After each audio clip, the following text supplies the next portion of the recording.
I'm going to provide a link below to Amazon where you can purchase this product. The website at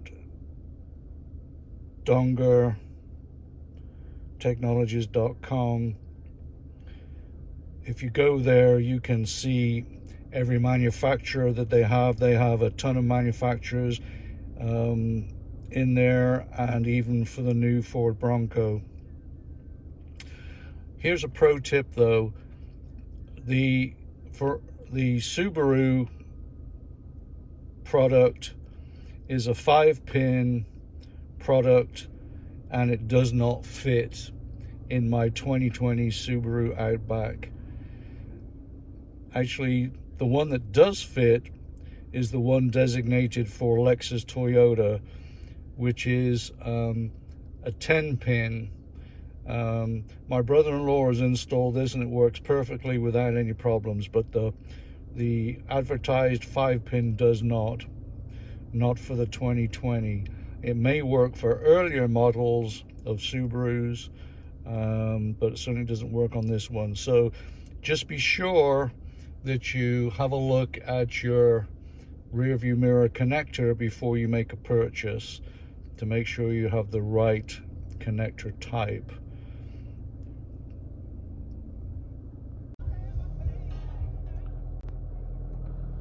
Okay, so I've been looking to install my dash cam and trying to figure out the best way to wire the system, and the obvious ways are to run a wire from the dash cam, which would reside here, across the windscreen and down the B pillar, and then down to a 12-volt AC outlet, cigarette lighter outlet, or to come down this side, down the B pillar, and then down into the fuse box under here.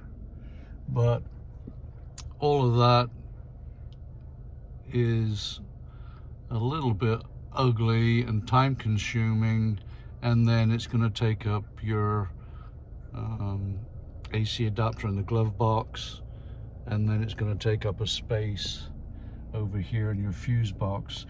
So we were looking around and we found a really cool solution from Dongar Technologies, and basically they take a feed from your rear view mirror, which must have auto dimming on it, and allows you to use this connector to plug into the existing socket, and then you're able to plug in your USB for your dash cam. So I'm gonna just briefly go through the install. It should take less than 10 minutes to actually do that. Also supplied with the connector are two different USB cables, short cables, which you will need to connect your dash cam to the power. Step one would be to move this cover here, which slides up and down and simply pulls off sideways.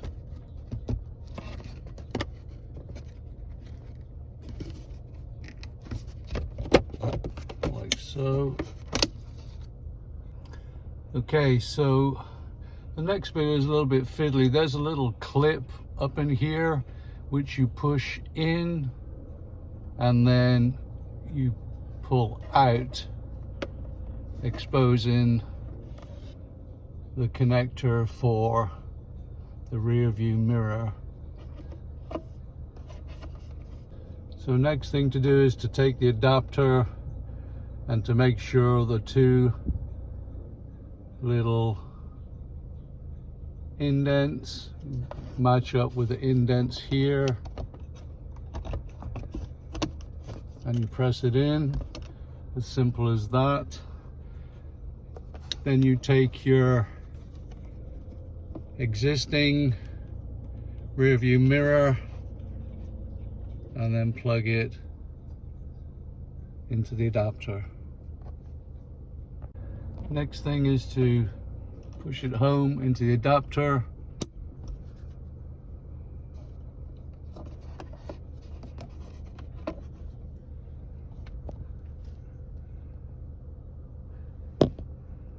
Like so.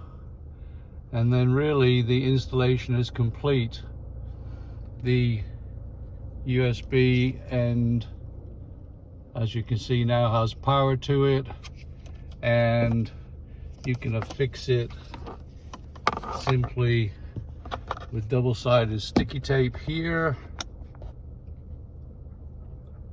or I'm gonna try and see if I can actually fit it behind the actual housing, but probably gonna affix it here, and then the camera goes immediately underneath.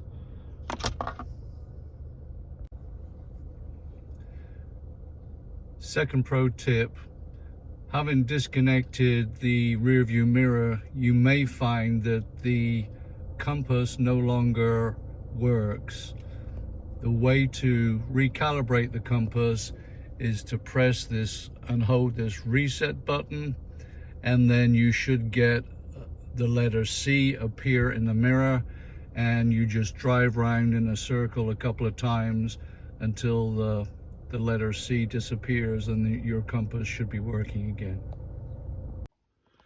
And then this is the finished solution.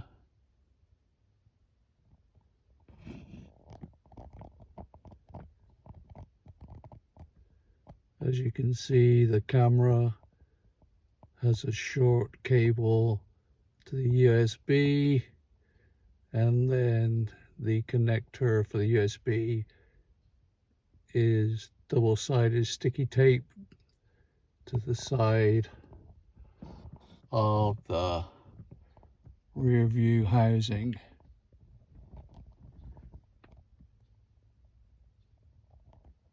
So I think that looks pretty good right there. From the driver's seat, you don't see the USB connection, and neither do you see the dash cam, which is working perfectly, as you can see by the red light. And then from the outside of the vehicle, you barely see the camera. You can just about see the sticky adhesive below the black stripe, but it's a pretty neat solution. Very few wires showing at all. I'm pretty pleased with the overall look, and that's what you see from the outside of the car. Just one cable. I might try and see if I can get a vertical cable for that instead of the horizontal.